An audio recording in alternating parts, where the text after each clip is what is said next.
राष्ट्रीय स्वयंसेवक संघ कच्छ विभाग के इस विभाग एकत्रीकरण में हम सबके सौभाग्य से मंच पर विराजमान आज के कार्यक्रम के मुख्य अतिथि पूज्य संत श्री डॉक्टर त्रिकाल दास जी बापू वास्तव में जीवन में करने लायक मार्गदर्शन आपने अभी हमको दिया। बड़ा सौभाग्य है कि आज के इस अवसर पर रविवान संप्रदाय की रापर की गद्दी के मठाधिपति पूज्य संत आज हमारे बीच में कार्यक्रम के माननीय अध्यक्ष के नाते विराजमान है। मंच पर ही विराजमान हमारे माननीय विभाग संघ चालक श्री नवीन भाई जी व्यास, हमारे प्रांत कार्यवाह श्री महेश भाई ओझा, आज के इस कार्यक्रम में हम सबको आशीर्वाद देने के लिए कार्यक्रम में उपस्थित पूज्य मातृशक्ति समाज के सम्मानित निमंत्रित बंधु एवं स्वयंसेवक बंधु, विभाग कार्यवाह रावजी भाई ने बताया कि अखिल भारतीय कार्यकारी मंडल की बैठक यहां थी, उसी को निमित्त बनाकर 2025 को ध्यान में रखकर सारे देश के अंदर एक कार्य विस्तार का एक बड़ा संकल्प लेकर सब चले हैं। उसी कार्य विस्तार के कार्य को गति देने के लिए अपने इस कच्छ विभाग के सभी स्वयंसेवक बंधुओं ने विचार किया, कार्यकर्ता बंधुओं ने विचार किया कि हर मंडल बस्ती तक, उप बस्ती तक, मोहल्ले तक कार्य का विस्तार और कार्य का एक व्यवस्थित स्वरूप खड़ा किया जाए। इस दृष्टि से आज के इस विभाग एकत्रीकरण की योजना बनी।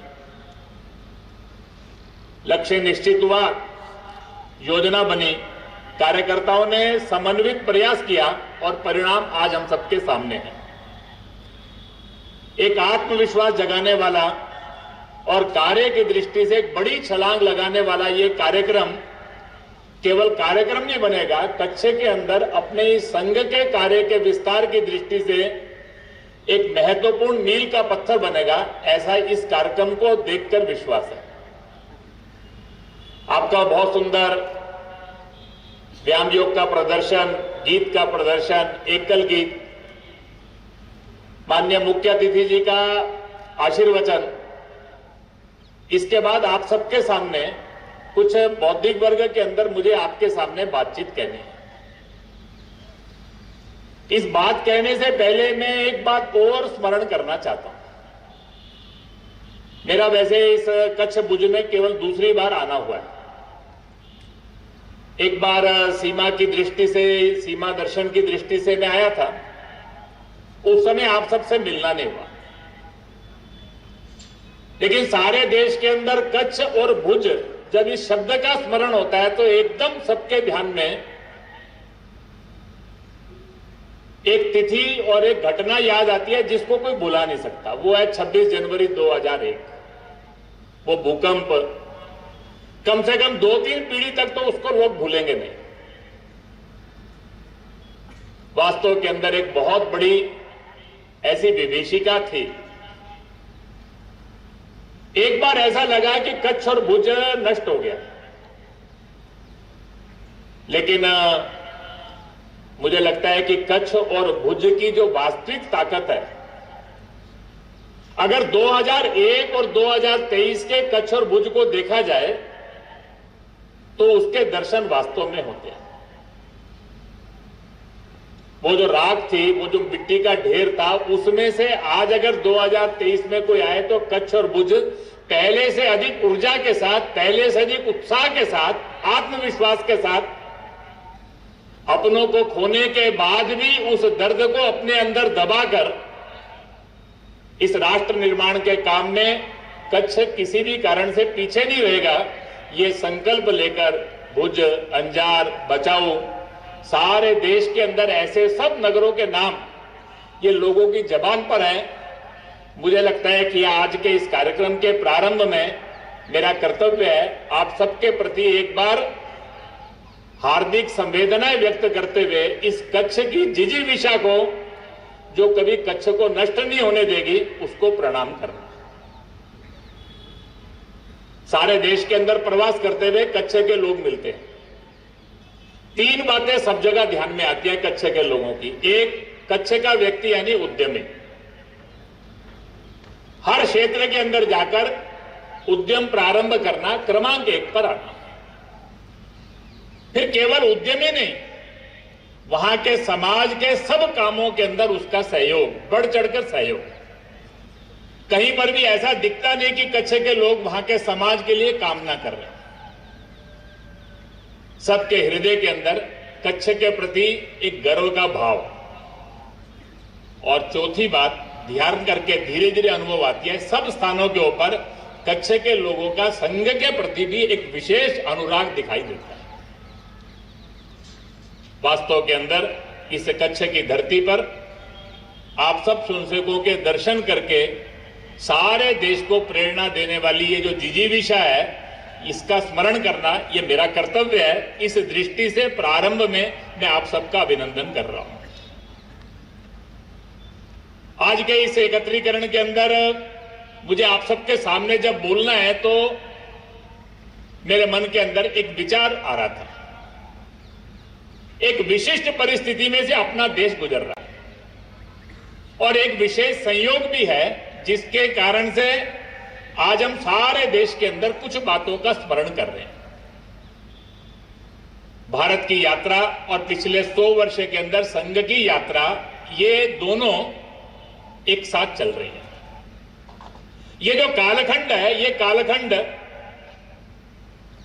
देश की स्वाधीनता के 75 वर्ष अमृत महोत्सव के रूप में पिछले साल ही हमने मनाया और 2 वर्ष बाद संघ के कार्य के 100 वर्ष पूर्ण होने वाले हैं। इस विजयदशमी पे 98 वर्ष पूर्ण होकर इस 100वें वर्ष की तैयारी की दिशा में हम आगे बढ़ रहे हैं। यह एक ईश्वरीय संयोग है कि स्वाधीनता का अमृत महोत्सव और संघ का शताब्दी वर्ष, ये दोनों एक साथ आ रहे हैं। मैं दोनों का स्मरण इसलिए कर रहा हूं, वास्तव के अंदर स्वाधीनता के 75 वर्ष के अवसर पर हमने स्वाधीनता सेनानियों का स्मरण किया। स्वाधीनता के वो जो संघर्ष था, उस संघर्ष का जो विभीषिका थी, वो जो गुलामी दास्ता जो 1000 वर्ष के उस संघर्ष के अंदर हमने झेली, उसका भी स्मरण किया। और हमारा संघर्ष का स्वरूप कैसा था, उसकी प्रेरणा क्या थी, ये सब बातें भी हमने स्मरण की है। केवल स्मरण नहीं किया, आगे के लिए हमने कुछ करने का संकल्प भी लिया। राष्ट्रीय स्वयंसेवक संघ के नाते भी 98 वर्षों की इस यात्रा का स्मरण और आगे के करने का संकल्प। वास्तव में ये जो समय है, ये अपने संघ के 100 वर्षों की यात्रा, भारत की स्वाधीन भारत के 75 वर्षों की यात्रा का विहंगावलोकन, उसको एक बार पीछे मुड़कर देखना और आने वाले समय में करने का संकल्प लेना, इसके लिए ये कालखंड है। इसीलिए मैंने कहा ये विशिष्ट परिस्थिति है। हमारे यहां संघ के अंदर शारीरिक विभाग के अंदर पद विन्यास में दंडयुद्ध में एक प्रयोग आता है, वाम और सिंह ध्वज। ये सिंह ध्वज क्या है? सिंह चलते चलते कभी पीछे नहीं मुड़ता, वो केवल पीछे गर्दन घुमाकर एक बार व्यंगावलोकन करता है कि मैं कहां से चला था, कहां तक पहुंचा, और फिर उसके बाद एक आत्मविश्वास मन में लेकर एक लंबी छलांग लगाता है। वास्तव के अंदर ये समय हमारे लिए भी अपने इस स्वाधीन भारत की 75 वर्षों की यात्रा, संघ की 100 वर्षों की यात्रा, उसको हल्का सा गर्दन घुमाकर पीछे मुड़ के देखना और आगे के लिए एक लंबी छलांग लगाने का संकल्प लेने का कालखंड है। वास्तव के अंदर ये 75 वर्षों की यात्रा क्या है और संघ के 100 वर्षों की यात्रा क्या है और हमको क्या करना है, ऐसी 3 बातों की चर्चा मैं आपसे इस बौद्धिक वर्ग में करने वाला हूं। स्वाधीन भारत की 75 वर्ष की यात्रा एक बड़ी गर्व करने लायक यात्रा है। कभी कभी नकारात्मकता फैलाने वाले लोग बहुत सारी नेगेटिव बातें करते हैं, लेकिन वास्तव के अंदर ये 75 वर्ष के अंदर हम जब विचार करते हैं तो हमको ध्यान में क्या आता है? 1947 एक बेचारगी का भारत था। जम्मू कश्मीर पर आक्रमण हुआ, यूएन के अंदर विषय गया, दुनिया का कोई देश हमारे साथ खड़ा नहीं था। हमारी भूमि पर कब्जा हो रहा था, पाकिस्तान ने आक्रमण किया था, लेकिन दुनिया की सारी शक्तियां उसके पीछे खड़ी थी। हमारी स्थिति ऐसी थी कि 1965 के में अंदर हम युद्ध जीते, हमको जीती हुई जमीन वापस करनी पड़ी। वो कालखंड था देश की आजादी के बाद का, जब अन्न की दृष्टि से अपने देश का पेट भरने के लिए हमको अमेरिका से अनाज मंगाना पड़ता।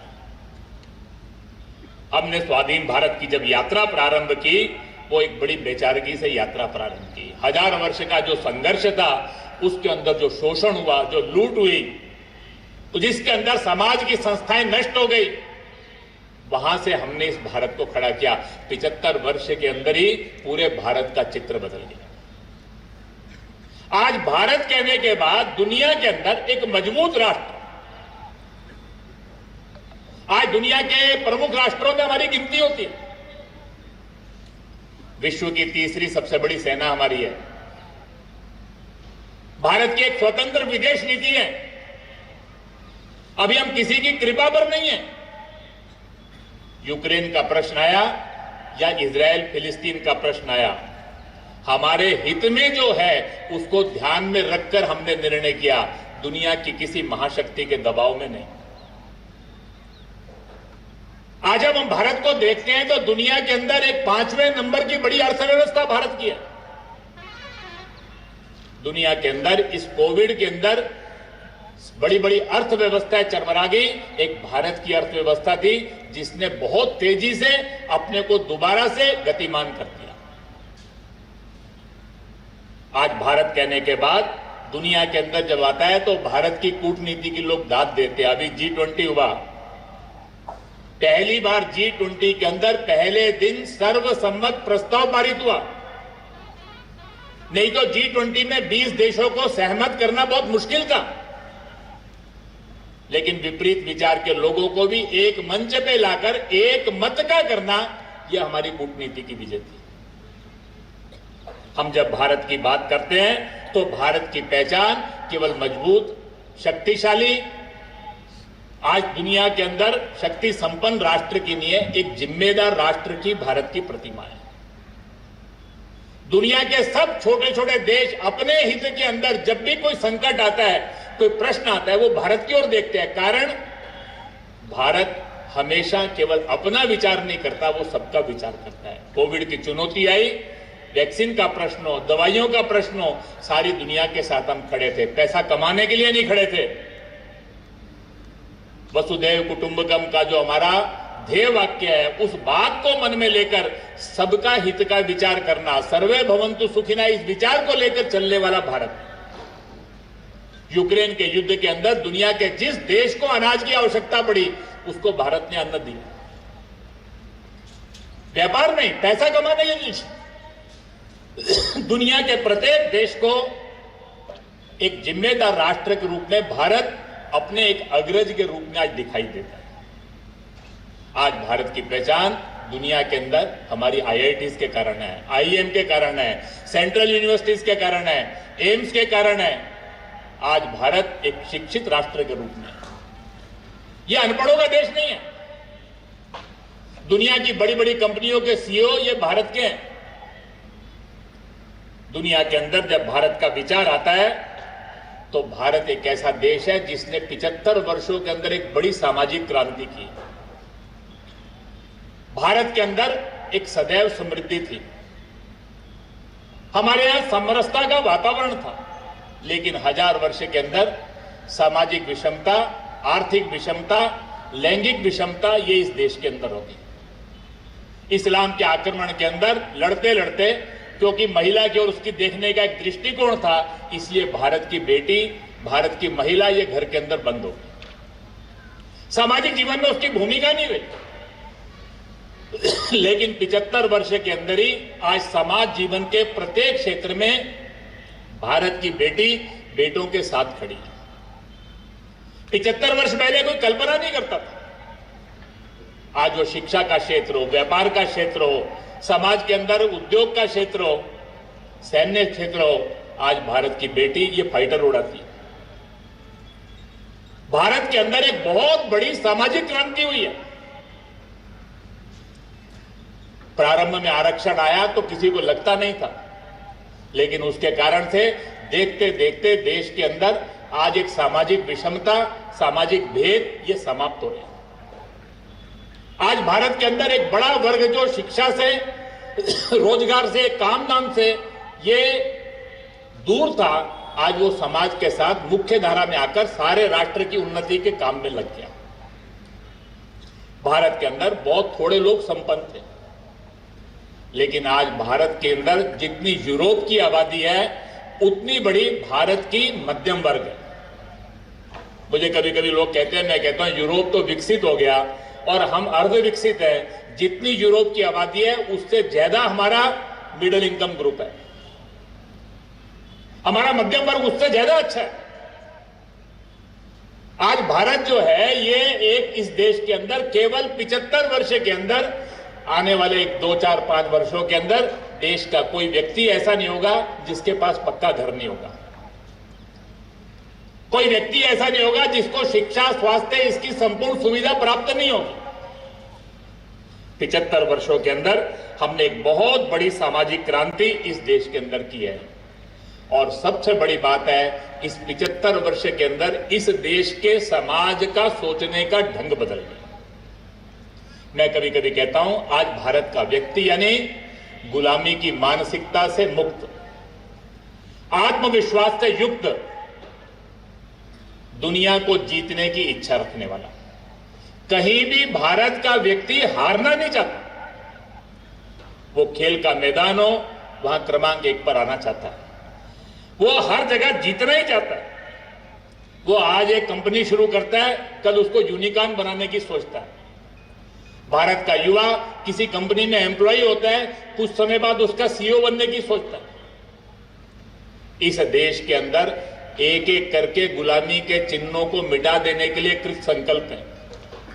स्वाधीनता के बाद सोमनाथ के मंदिर के जीर्णोद्धार से जो काम प्रारंभ हुआ, विवेकानंद शिला स्मारक से होते हुए, श्री राम जन्मभूमि पर होते हुए, काशी विश्वनाथ का कॉरिडोर, उज्जैन का महाकाल, भारत के अंदर धीरे धीरे करके स्वाधीन भारत के तीर्थ कैसे होंगे, हिंदू भारत कैसा होगा, सारे देश के अंदर ऐसा लगता है आने वाले समय के अंदर हम गुलामी के सब चिन्हों को मिटा देंगे, ऐसा भारत का दृश्य है। इसलिए मैं कहता हूं ये स्वाधीन भारत की यात्रा ये गर्व करने लायक यात्रा है। इस 75 वर्षों के अंदर सारे देश के अंदर देशभक्ति से ओतप्रोत, हिंदुत्व से ओतप्रोत, हिंदुत्व के भाव से युक्त, गुलामी के सब चिन्हों को मिटा देने के लिए कृत संकल्प, दुनिया को जीतने का सपना देखने वाला ऐसा समाज, एक भारत को अर्थ शक्ति के रूप में, सैन्य शक्ति के रूप में एक मजबूत शक्तिशाली राष्ट्र के दृश्य को हम ही नहीं पूरी दुनिया धीरे धीरे करके स्वीकार कर रही है। हम जब अपने इस संघ की 100 वर्षों की यात्रा का विचार करते हैं तो इस 100 वर्षों की यात्रा का विचार करते हुए भी 4 बातें हमको इस 100 वर्षों की संघ की यात्रा में दिखाई देती है। पहली बात क्या है, ये यात्रा अनवरत है, अखंड है, कॉन्टिन्यूअस है, सीमलेस है। मैं इसलिए कह रहा हूं ये आसान नहीं थी। कैसी भी परिस्थिति थी, देश की स्वाधीनता हुई, विभाजन हो गया, प्रतिबंध लगे, युद्धों का सामना करना पड़ा, किसी भी कालखंड के अंदर यह संघ का काम रुका नहीं। बीच की परिस्थिति के अंदर प्रतिबंध था, कार्य का स्वरूप बदला होगा, लेकिन कार्य रुका नहीं। यह अखंड है, संघ बटा नहीं, संघ एक था, एक है, एक ही रहेगा। ये जो संघ की यात्रा है, ये संघ की यात्रा में कोई विभाजन नहीं है। संघ की यात्रा इस कालखंड के अंदर कितने काम संगठन चले, वो एक के अनेक हो गए, हम एक थे, एक ही है। और हमारी ये यात्रा निरंतर वर्धिष्णु है, कॉन्टिन्यूअस इवॉल्विंग, लगातार नई नई चीजें संघ के अंदर आ रही है। हर आयु वर्ग की शाखा, विविध संगठन, संघ के स्वयंसेवक, समाज के अंदर समाज के आंदोलन, समाज परिवर्तन, गतिविधियां, समाज की सज्जन शक्ति का जागरण, नए नए काम ये संघ के अंदर जुड़ते चले जा रहे हैं। वास्तव के अंदर ये यात्रा इतनी सरल नहीं थी। प्रारंभ के लोग जिन्होंने कालखंड संघ का काम किया, उनको एक बड़ी उपेक्षा सहनी पड़ी। लोगों को लगता नहीं था संघ कुछ करेगा, कुछ होगा, यह विश्वास नहीं था। बड़े बड़े लोग संघ को आकर कहते थे, इस शाखा चलाने से, दंड चलाने से, गणवेश डालने से, कार्यक्रम करने से कुछ होने वाला नहीं है। कुछ करना है तो हमारे साथ आइए। लेकिन अपने संघ के लोग उस कालखंड के अंदर ये संघ का कार्य ईश्वरीय कार्य है। ये जो हमारे मन के अंदर एक दृढ़ विश्वास है, ये संगठित हिंदू समाज का चित्र खड़ा करना, ये ईश्वरीय योजना का हिस्सा है। ये जो पूजनीय डॉक्टर साहब ने हमको प्रारंभ से कहा, अपने नेतृत्व के प्रति श्रद्धा और विश्वास, अपनी कार्य पद्धति के प्रति श्रद्धा और विश्वास, जो कुछ होगा इस कार्य पद्धति से होगा। और हमारा नेतृत्व हर परिस्थिति में जो मार्गदर्शन करता है, वो मार्गदर्शन अपने आप में पूर्ण है, ये विश्वास मन में लेकर। और संघ के स्वयंसेवकों ने अपने अंदर निस्वार्थता, प्रामाणिकता और तनमन धन पूर्वक देश पहले, समाज पहले, बाकी सब बातें बाद। ये जो संघ के स्वयंसेवक ने अपने अंदर जो कहूंगा तो करूंगा, जो करता हूं वही कहूंगा, कथनी और करनी में अंतर नहीं, निस्वार्थता, किसी भी कोने के अंदर, हृदय के संघ के अंदर आने के बाद कभी मन में यह भाव नहीं आएगा कि मैं संघ में आया, मुझे क्या मिलेगा, मुझे क्या मिला। प्रामाणिकता, तन मन धन पूर्वक मेरा जो कुछ है वो संघ का है, अपनी चमड़ी अपनी दमड़ी, समय धन, जो संघ कहेगा वो करूंगा। ये जो तीन बातें थी, हमारा विश्वास कि ये ईश्वरीय कार्य है, अपनी कार्य पद्धति और नेतृत्व के प्रति श्रद्धा और आस्था, और स्वयंसेवक के अंदर निस्वार्थता, प्रामाणिकता और तन मन धन पूर्वक संघ का काम करने का ये जो भाव है, इन तीन बातों के आधार के ऊपर वो जो उपेक्षा थी, उस उपेक्षा में से निकलकर दिखने वाला काम हो गया। जब दिखने वाला काम हो गया तो विरोध प्रारंभ हो गया। 2 बार संघ पर प्रतिबंध लगे। बड़े बड़े लोग संघ को लेकर आरोप लगाते थे, दुष्प्रचार करते थे।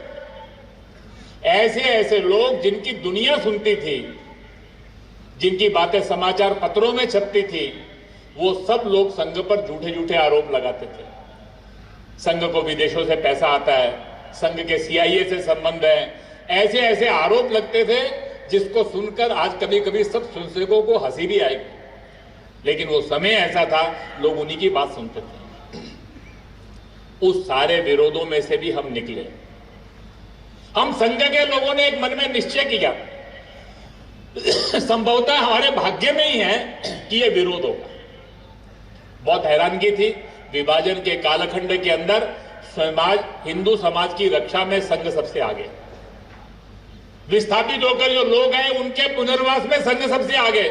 संघ का स्वयंसेवक पुनर्वास में लगा था, हिंदू समाज की रक्षा में लगा था, और पूज्य महात्मा गांधी जी की हत्या का झूठा आरोप लगाकर संघ पर प्रतिबंध लगा था।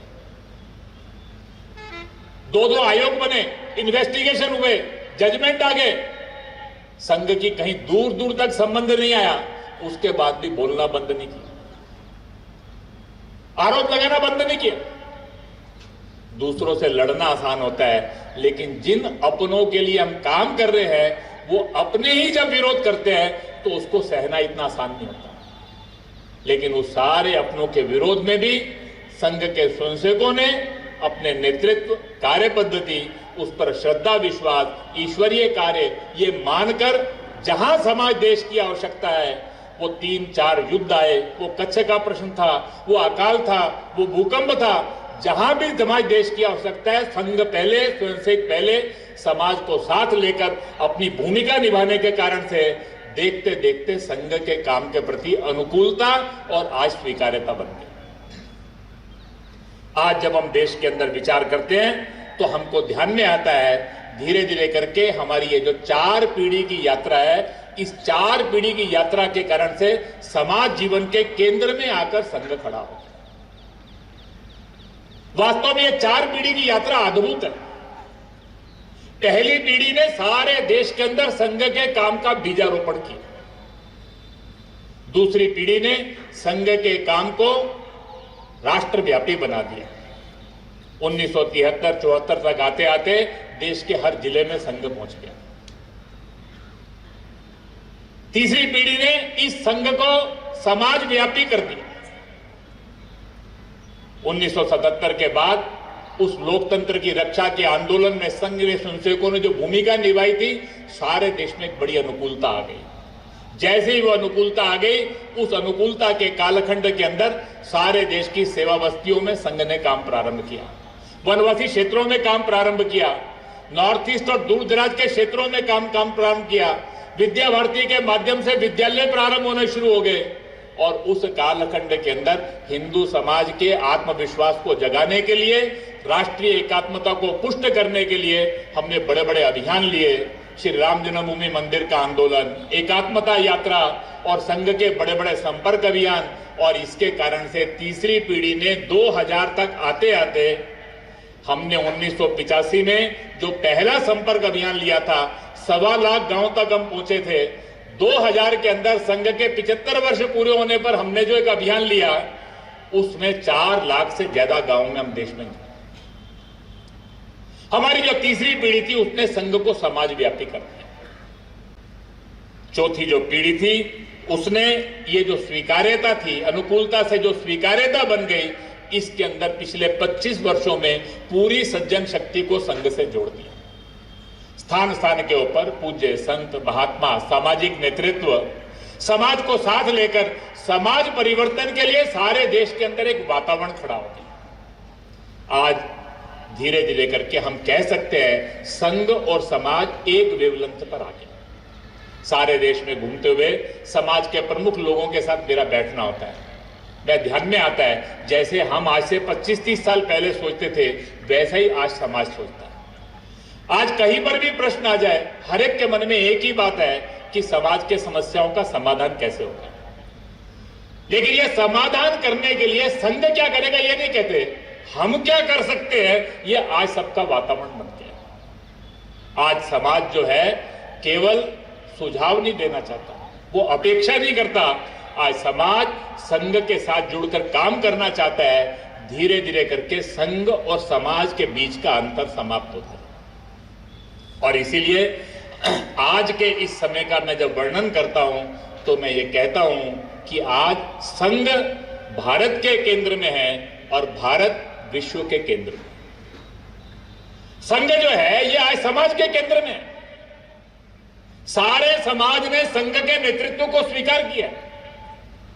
सारा समाज का नेतृत्व संघ के साथ मिलकर काम करना चाहता है। जैसा हम सोचते हैं वैसा समाज सोच रहा है। जैसा संघ समाज बनाना चाहता है वैसा ही समाज और देश का चित्र आज देश की सारी सज्जन शक्ति देखना चाहती है। और धीरे धीरे करके पूरी दुनिया के केंद्र में भारत आकर खड़ा हो गया है। सारी दुनिया के अंदर जिन विचारधाराओं ने पिछले 1000 साल के अंदर दुनिया में प्रभाव छोड़ा, वो सबके खोखलेपन को दुनिया ने देख लिया। पूरी दुनिया को ध्यान में आ गया है, चाहे वो कम्युनिज्म की विचारधारा थी, चाहे सोशलिज्म की थी, चाहे अमेरिकन कैपिटलिज्म की थी, चाहे इवेंजेलिकल चर्च था, चाहे दुनिया के अंदर इस्लाम के आधार पर शासन था। जहां पर भी दुनिया में इनका प्रभुत्व हुआ, वहां पर क्या मिला? केवल शोषण, लूट, अत्याचार, साम्राज्य, उपनिवेश। जो उन्होंने कहा उसके विपरीत व्यवहार किया। आज सारी दुनिया के अंदर जितने प्रश्न हैं, जिस रास्ते के ऊपर पिछले 100 साल से दुनिया चल रही है, उसके कारण से सारी दुनिया के अंदर, चाहे आपस के अंदर हिंसा के संघर्ष के प्रश्न है, चाहे पर्यावरण के प्रश्न है, चाहे समाज के अंदर टूटते हुए परिवार, तनाव, समाज के अंदर विघटन, ये सारे प्रश्नों का उत्तर किसके पास है? हर एक आज भारत को आशा की निगाह से देखा है। भारत का योग, भारत का आध्यात्म, भारत का आयुर्वेद, भारत का शाकाहार, भारत की एक एक बात दुनिया को अनुकरणीय लग रही है। इसलिए मैंने कहा आज भारत विश्व के केंद्र में है और संघ भारत के केंद्र में। आज जब यह परिस्थिति है, हमारी 4 पीढ़ी की संघ की यात्रा ने, पहली पीढ़ी ने बीजारोपण किया, दूसरी पीढ़ी ने इसको राष्ट्रव्यापी किया, तीसरी पीढ़ी ने समाजव्यापी किया और चौथी पीढ़ी ने संघ और समाज के अंतर को समाप्त कर दिया। हमारी 5वीं पीढ़ी को क्या करना है, ये बात सोचकर हम सब लोग यहां से जाए। इसके लिए 3-4 बातें और बताऊंगा, छोटी छोटी। आज संघ की चौथी पीढ़ी नेतृत्व कर रही है, तीसरी पीढ़ी नेतृत्व कर रही है, चौथी पीढ़ी काम कर रही है, 5वीं पीढ़ी तैयार हो गई है। कुछ समय बाद चौथी पीढ़ी नेतृत्व करेगी, 5वीं पीढ़ी काम करेगी, 6ठी पीढ़ी तैयार होगी। आने वाले 25 साल के अंदर हमको क्या करना है? जब स्वाधीनता के 75 वर्ष का समय आया था, अपने देश के अंदर परम पूज्य सरसंघ चालक ने विजयदशमी के संबोधन पर हमको कहा, आज से 75 साल पहले हमने स्वाधीनता से स्वतंत्रता की यात्रा प्रारंभ की। ये जो स्वाधीनता से स्वतंत्रता है, ये समझना हम केवल हम स्वराज्य के लिए नहीं लड़ रहे थे, केवल अपने राज्य के लिए नहीं लड़ रहे थे। पूरे आंदोलन के अंदर हमारी प्रेरणा जो थी, स्वधर्म, स्वदेशी और स्वराज्य, ये 3 बातों के इर्द गिर्द थी। उसी समय अपने देश के माननीय प्रधानमंत्री, उन्होंने भी संबोधन करते हुए स्वाधीनता के इस अमृत महोत्सव पर कहा कि ये भारत का अमृत काल है। ये जो भारत का अमृत काल है, अमृत काल यानी प्रातःकाल जब भोर फूटती है तो अंधकार समाप्त होता है, ताजगी का एहसास होता है, पक्षी चहचहाना शुरू करते हैं, एक ऐसा वातावरण के अंदर करने का भाव है।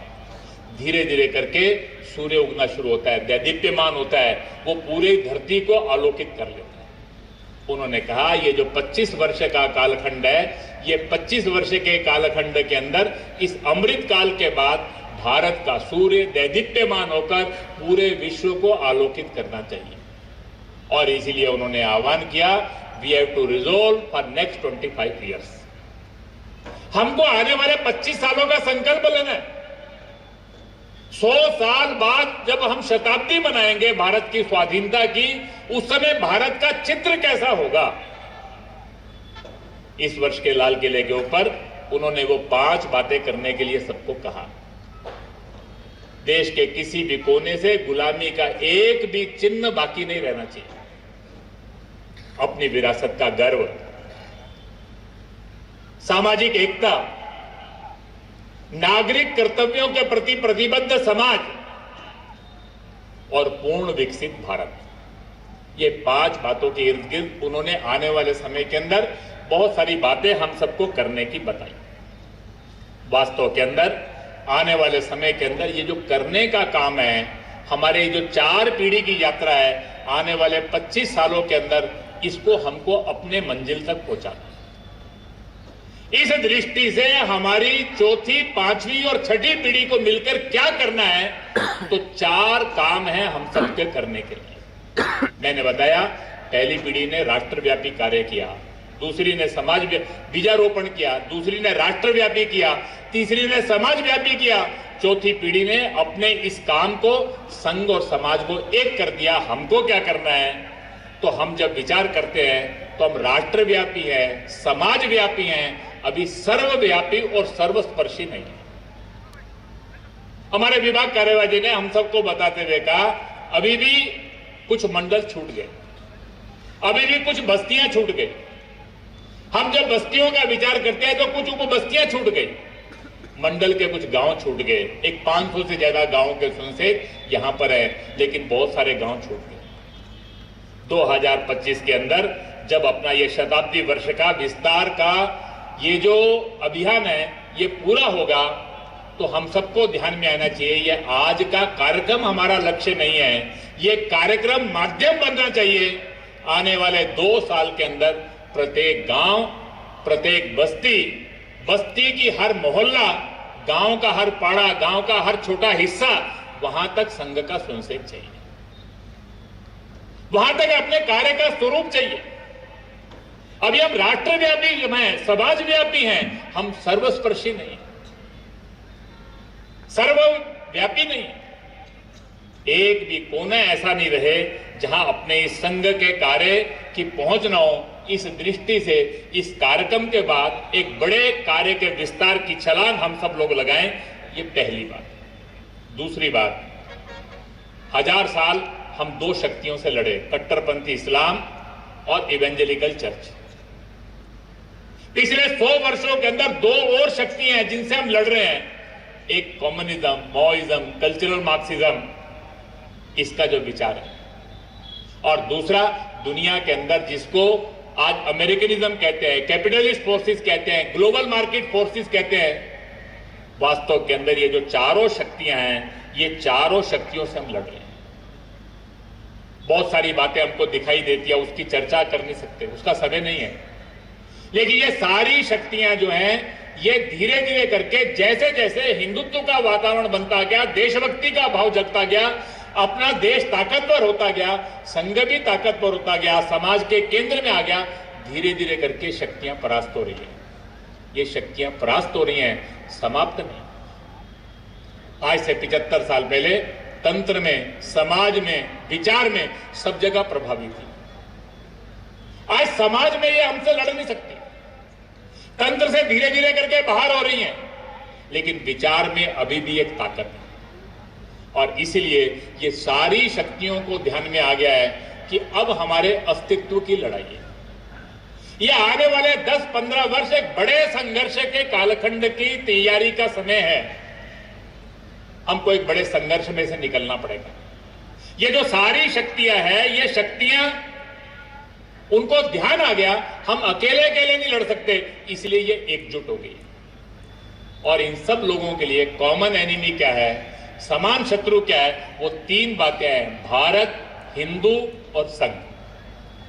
दुनिया की सब शक्तियों को लगता है कि भारत ऐसे ही बढ़ता रहा तो हमारा विचार समाप्त हो जाएगा, पूरी दुनिया भारत के पीछे आगे खड़ी हो जाएगी। यह भारत क्यों ताकतवर हो रहा है? क्योंकि देश में हिंदुत्व का भाव जग रहा है। अपने जाति भेदों से ऊपर उठकर, अपने छोटे छोटे स्वार्थों से ऊपर उठकर पूरा हिंदू समाज देश के लिए जीने के लिए खड़ा हो गया।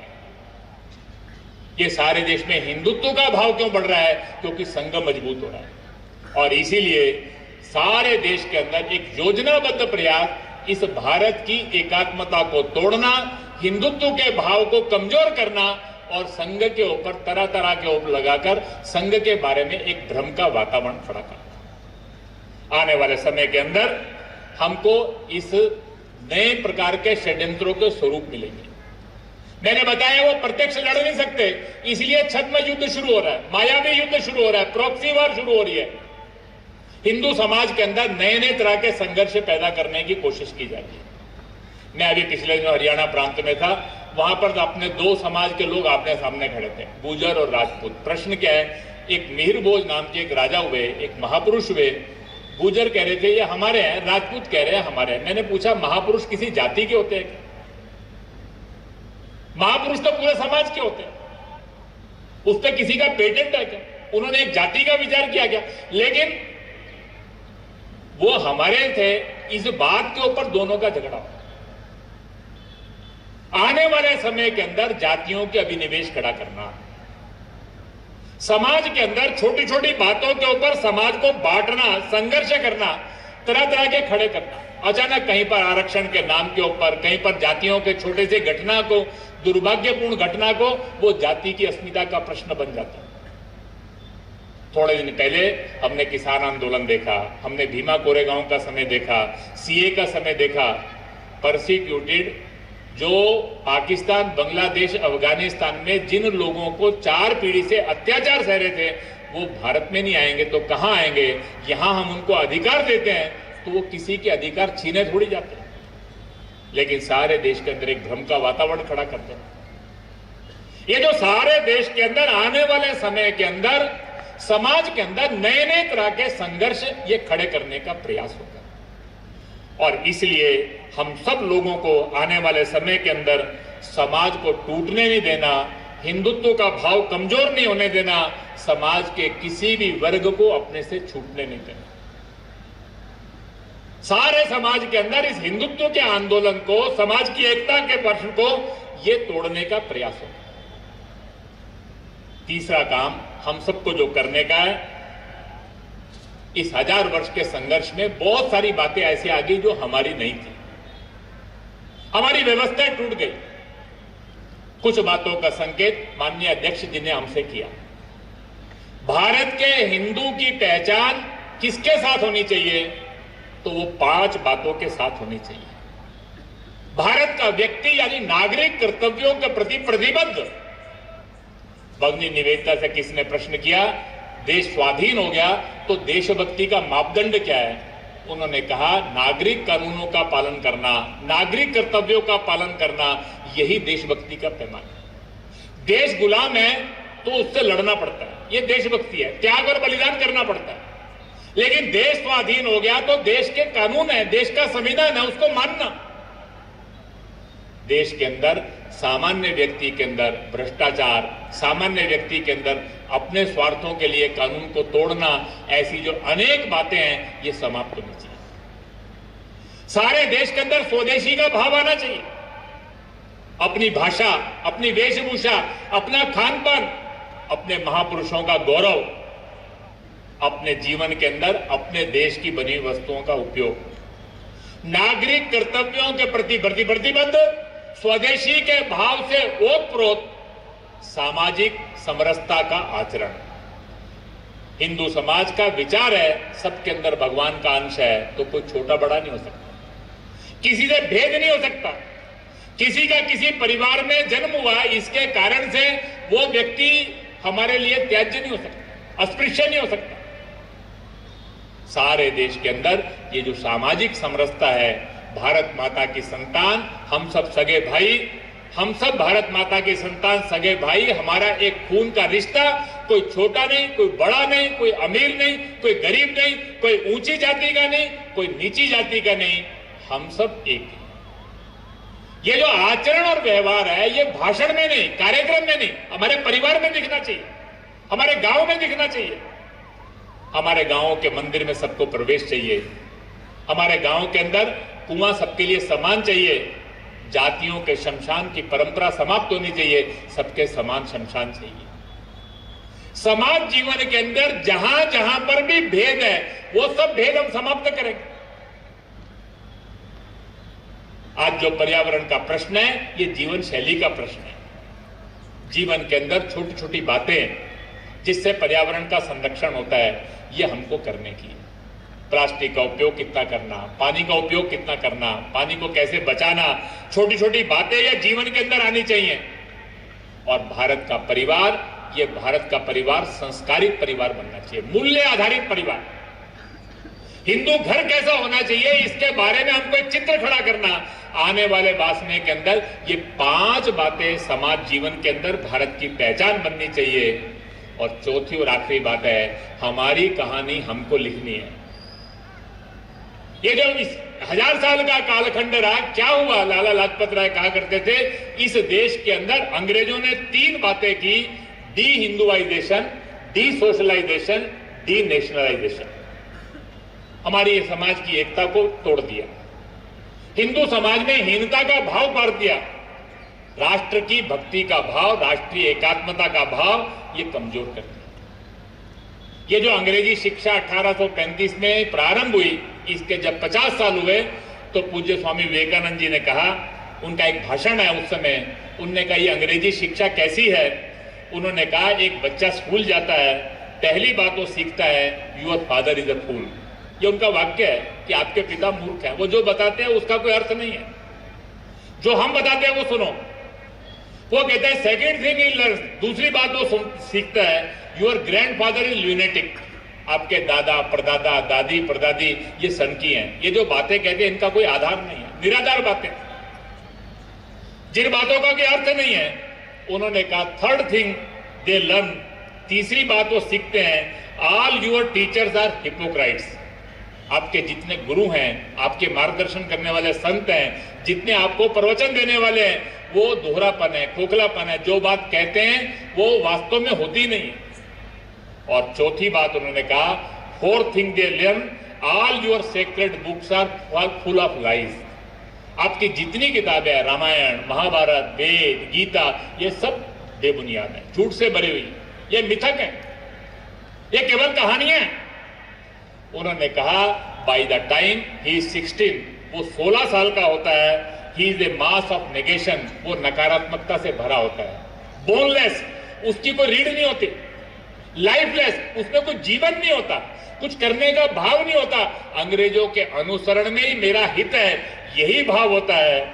वास्तव के अंदर अंग्रेजों ने एक यूरोसेंट्रिक मॉडल खड़ा किया, विदेश के अनुसरण में ही हमारा हित है। आज कभी कभी जो पश्चिम का है वही हमको मॉडर्न लगता है, वो वेस्टर्न को मॉडर्न कहते हैं, उसी को हम प्रगति कहते हैं, हमारी अपनी सब बातें रूढ़िवादी लगती है।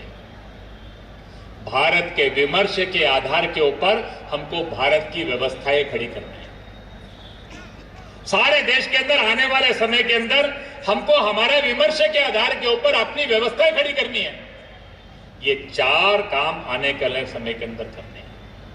और इसीलिए आज जो ये अपने यहाँ पर चौथी पीढ़ी जो इस समय काम कर रही है, ये आज से 10-15 साल बाद जिला, विभाग, प्रांत सब जगह नेतृत्व करेगी। अपने ग्राम, तहसील, 5वीं पीढ़ी हमारे साथ तैयार हो रही है, वो काम करना प्रारंभ कर देगी। 6ठी पीढ़ी तैयार होगी। आने वाले 25 साल बाद अपने इस देश के अंदर हमारा चित्र कैसा चाहिए, ये राष्ट्रीय स्वयंसेवक संघ का आंदोलन, it should become movement of 100%, ये 100% का आंदोलन बन जाना चाहिए, ये 100% तक पहुंच जाना चाहिए। ये कोई गांव, कोई मोहल्ला, ये हमसे छूटना नहीं चाहिए। राष्ट्र विरोधी शक्तियां, समाज को तोड़ने का सपने वाली शक्तियों का पूर्ण परास्त हमको करना है, उनको हमको समूल यहां से समाप्त करना है। और नागरिक कर्तव्यों के प्रति प्रतिबद्ध, स्वदेशी के भाव से ओतप्रोत ऐसा अपना एक समाज का चित्र खड़ा करना, इस दृष्टि से हम सब लोग अपने अपने बारे में संकल्प करें। जिस भी गांव से आए हैं वहां पर संघ का काम खड़ा हो, एक प्रभावी काम खड़ा हो। हम जहां पर भी हैं, एक भी स्वयंसेवक ऐसा नहीं चाहिए जो समाज का दायित्व लेकर खड़ा ना हो। हमारे सबके परिवार एक आदर्श हिंदू परिवार बनने चाहिए और अपने क्षेत्र के अंदर समाज की सज्जन शक्ति को लेकर जैसा भारत बनाना चाहते हैं वैसे अपने गांव, बस्ती को हम बनाकर खड़ा करें। ऐसा एक संकल्प लेकर हम सब लोग जाए, इस बात का अनुरोध करते हुए और आप सबका धन्यवाद करते हुए अपने इस वक्तव्य को मैं पूर्ण करता हूं। भारत माता की जय।